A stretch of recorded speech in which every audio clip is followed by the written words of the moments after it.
Now, I'm on top of the hill at our property. This is the Great Dividing Range, okay?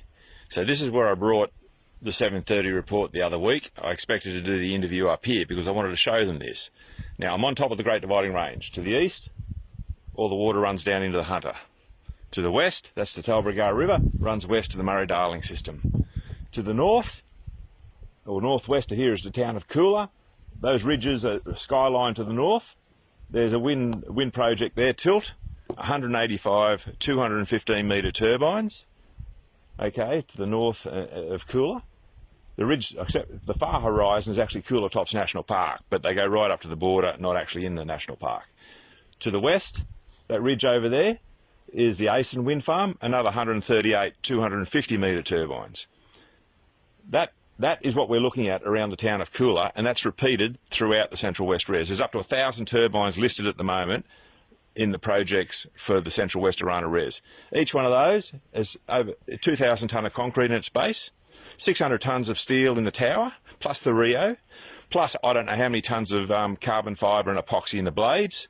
The blades, epoxy, bisphenol A, BPA, is an endocrine disruptor, and so that's going to erode over the life of those turbines and distribute fine BPA all over the country and into the waterways. So what's that going to do to the stock fertility and the health of livestock and the health of people?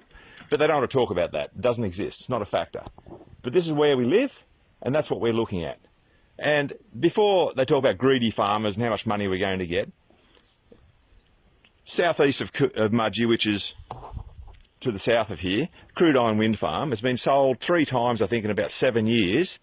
Twiggy Forrest is involved, as always, and it's sold for multiple millions of dollars more each time in the space of 7 years, and it's basically produced bugger all power. So don't come down on us as being greedy farmers, or look at the compensation we get. Compared to the capital value loss on the land and the production loss on the land, any compensation offered is not really significant, and it's also a great impediment to food production in this country, and we're going to suffer in the long term, as well as our children suffering, because they're going to have expensive power or no power, and they're going to have to pay the bills for these foreign corporations forever. So look, this is where we're at, and this is what the 7:30 report did not show you. This is what I brought them up here to show them. So as usual, good old ABC, cherry picks and edits to sell a message that basically talked for 7 minutes and didn't communicate anything to you.